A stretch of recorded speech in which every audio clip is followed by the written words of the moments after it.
नई गाड़ी लेने के लिए जा रहे हैं ना, तो कुछ टाइप की ऐसी गाड़ियां होती हैं जो आपको छोड़ देनी चाहिए, कुछ ऐसी यूनिट्स होती हैं गाड़ियों की जो आपको नहीं लेनी चाहिए। वो गाड़ी लेने से या तो आपको आज ही प्रॉब्लम शुरू हो सकती है, या आपको बाद में प्रॉब्लम आएगी, या आपको पता नहीं लगेगा ऑलरेडी उस गाड़ी में प्रॉब्लम होगी, कुछ ना कुछ गड़बड़ हो सकती है। तो इस टाइप की गाड़ियों को ना आपको थोड़ा और ध्यान देना होता है, उसके बाद ही आपको थोड़ा सा आगे बढ़ना है कि हम इस टाइप की गाड़ी की यूनिट लें, या उसको हम मना करके उनको बोले यार हमें कोई दूसरी यूनिट गाड़ी की दो। तो कौन सी वो चीजें हैं, कौन सी एक्चुअली वो यूनिट्स हैं, क्या चीजें आपको देखनी है और इस टाइप की गाड़ियों को छोड़ देना, चलिए एक बार बात कर लेते हैं। हेलो, मेरा नाम है अमित और आप देख रहे हैं डेली ऑटो लाइफ। अब देखिए, सबसे पहले कौन सी गाड़ी है, और हाँ आगे बढ़ने से पहले अगर आप गाड़ी खरीदना चाहते हैं, कोई आपको क्वेश्चन मन में आ रहा है, कोई प्रॉब्लम है, कैसे आपको गाड़ी लेनी चाहिए, कैसे डील को समझना है, कौन सी गाड़ी छोड़नी है, कौन सी लेनी है, आपके यूज केस के हिसाब से कौन सा इंजन वगैरह, मतलब कोई भी आपको क्वेश्चन मन में आ रहा है तो आप मुझे कांटेक्ट कर सकते हैं। सबसे पहले बहुत बार क्या होता है, हम डीलरशिप पर जाते हैं, वहां पर वो बताते हैं कि अभी इस टाइम पर गाड़ी अवेलेबल नहीं है, लेकिन दूसरे डीलरशिप के पास गाड़ी अवेलेबल है, या कहीं और गाड़ी खड़ी है, वहां से हमें गाड़ी को मंगाना पड़ेगा। अब मंगाने का मतलब यही होता है कि वहां से गाड़ी चल कर आएगी, ऐसा नहीं है कि किसी ट्राले में वो लोड होगी और तब आएगी। वहां से चल के आएगी, और चल के भी खुद नहीं आती है, डीलरशिप के जो बंदे हैं वही चला कर लेके आते हैं।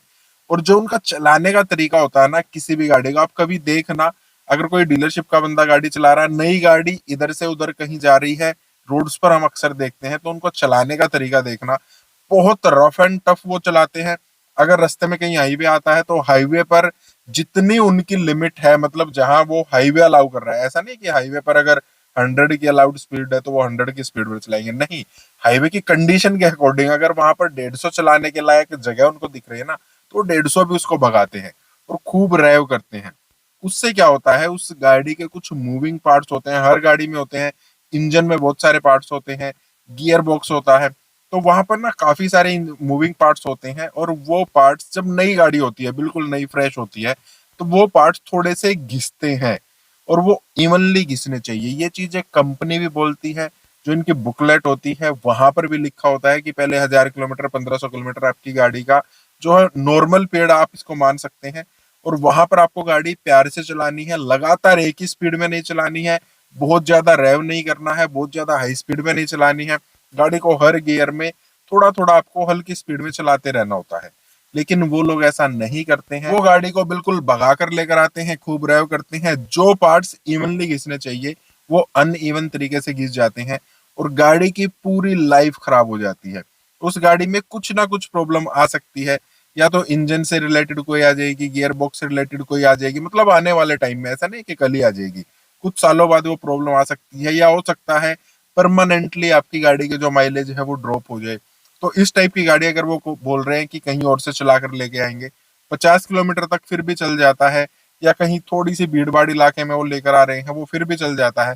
लेकिन अगर 100 150 200 किलोमीटर दूर से ला रहे हैं, खूब बढ़िया हाईवेज बने हुए हैं, तो ऐसी गाड़ी को आपको मना कर देना है। या फिर भी अगर लाना मजबूरी है तो आप बोलिए मैं खुद जाऊंगा और मैं चला कर लाऊंगा, या मैं उसके साथ बैठूंगा, वो किस तरीके से चला रहा है वो भी मैं उसको बताऊंगा, यार आराम से चलाओ, आपको वैसी गाड़ी नहीं लेनी है। दूसरा ये भी काफी ज्यादा देखने में आया है कि जो गाड़ी शोरूम में खड़ी रहती है ना, एज ए डिस्प्ले यूनिट खड़ी रहती है, वो गाड़ी भी काफी सारे लोगों को दे दी जाती है। अब अक्सर बोला जाता है आपको गाड़ी कौन सी चाहिए, ये गाड़ी चाहिए है, ठीक है, ये गाड़ी हमारे पास ये खड़ी है, शोरूम में खड़ी है, एक ही पीस खड़ा है, और आप ये ले सकते हैं, चली नहीं है, जस्ट यहीं पर खड़ी है।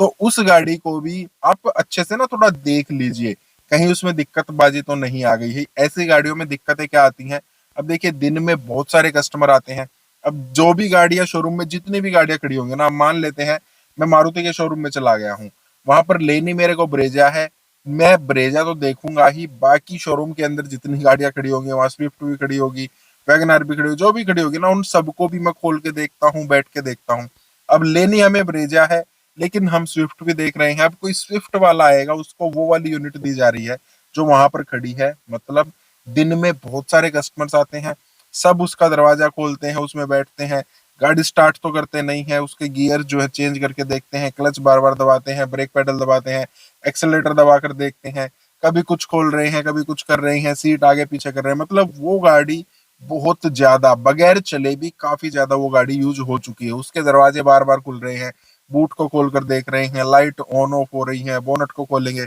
बहुत ज्यादा चीजें हैं उस गाड़ी में। आगे जाकर हो सकता है कि जो प्रॉब्लम मतलब जो आवाज, जो खड़खड़ की आवाज, जो इधर उधर पैनल्स लूज हो जाते हैं, दरवाजे लूज हो जाते हैं, जिनकी आवाज हमें 5-7 साल के बाद आनी चाहिए थी, वो हो सकता है हमें 1-1.5-2 साल के बाद ही आ जाए। तो इस टाइप की गाड़ी भी आपको थोड़ी अवॉइड करनी है। अगर ज्यादा मजबूरी है तो वो अलग बात है, लेकिन कोशिश कीजिए आप इसको भी अवॉइड कर दें। फिर थर्ड, एक और चीज है जो अक्सर देखने में आती है और वहां पर ना थोड़ा बहाना बनाया जाता है, और इस चीज में कस्टमर काफी ज्यादा फंसते हैं। फंसने वाली चीज है ये। क्या, हम डीलरशिप के पास गए, वहां पर उन्होंने हमें गाड़ी दिखाई, गाड़ी बुक वगैरह हमने कर दी है, जब गाड़ी देने का टाइम आता है ना, तो 1-2 दिन पहले वो हमें बताते हैं कि हमारे पास एक कस्टमर आए थे, सेम उनको यही गाड़ी लेनी थी, लेकिन किसी वजह से उनका लोन नहीं पास हो सका, या किसी वजह से वो ये गाड़ी नहीं ले रहे हैं। कुछ ना कुछ आपको एक सॉलिड सा बहाना बताया जाएगा कि वो अपनी गाड़ी नहीं ले रहे हैं, उनकी गाड़ी तैयार हो चुकी थी, उनकी गाड़ी पर एसेसरीज वगैरह लग चुकी थी, तो वो गाड़ी ऑलरेडी मतलब एसेसरीज लगी हुई है, वो गाड़ी हम आपको दे देंगे। उस केस में अगर हम ये भी मना करते हैं ना कि नहीं हमें तो एसेसरी वाली गाड़ी चाहिए ही नहीं है, हमें थोड़ा सा डिस्काउंट भी वो कह देते हैं, इसमें 20,000 की एसेसरी लगी है, हम आपको 10,000 रुपए में ही वो दे देंगे। काफी बढ़िया डील आपके लिए है, आपको वैसे भी एसेसरीज लगवानी थी, हम आपको ऑलरेडी लगी लगाई दे रहे हैं। और कस्टमर का ना लोन नहीं हुआ था, या कस्टमर का ना पैसा नहीं बन पाया था, या कस्टमर को अचानक से कहीं और जाना पड़ गया। बहुत सारी चीजें हैं जो अलग अलग बहाने बनाते हैं। इस टाइप की गाड़ियों में मैं ऐसा नहीं कह रहा हूँ कि हर गाड़ी में ऐसा होता है, लेकिन इसके भी काफी ज्यादा चांस रहते हैं कि शायद उस गाड़ी में कहीं कोई प्रॉब्लम थी, और उस प्रॉब्लम को छुपाने के लिए ऑलरेडी उस गाड़ी में एसेसरीज लगा दी गई हैं। ऐसा हुआ है काफी बार। मान लेते हैं सामने बम्पर पर कहीं कुछ लग गया है, अब वो कॉर्नर जो आते हैं बम्पर पर चिपकाने के, वो कॉर्नर चिपका दिए जाते हैं दिखाने के लिए कि ऑलरेडी एसेसरीज लगी हुई है। कहीं पर पेंट छूट रहा है और वहां पर कोई एसेसरी लगा दी जाती है, ताकि कस्टमर को पता ही ना लगे कि यहाँ पर पेंट छूटा हुआ है।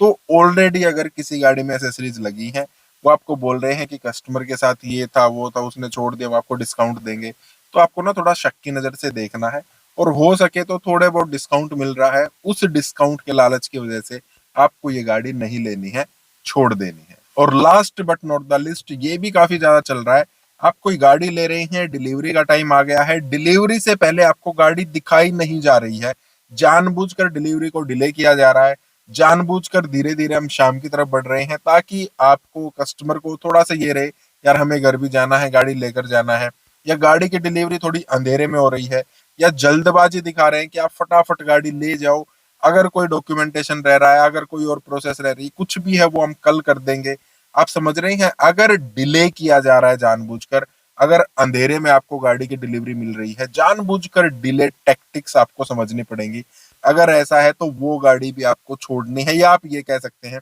कि ये गाड़ी लेने के लिए ना मैं कल आऊंगा, आज टाइम नहीं बचा है। हमेशा आपको गाड़ी दिन के उजाले में लेनी है, आपको गाड़ी पहले अच्छे से चेक करना है। अगर डीलरशिप की तरफ से आपको ऐसा कुछ लग रहा है कि ये ऐसा कुछ कर रहे हैं, डिले टैक्टिक्स अपना रहे हैं, तो वहां पर भी आपको शक होना लाजमी है। हो सकता है उस गाड़ी में कोई प्रॉब्लम है, वो चाहते हैं फटाफट आपको गाड़ी दी जाए, आप गाड़ी ना देख पाए, और एक बार आपके नाम रजिस्टर हुई तो हुई, उसके बाद तो आप कुछ कर ही नहीं सकते हैं।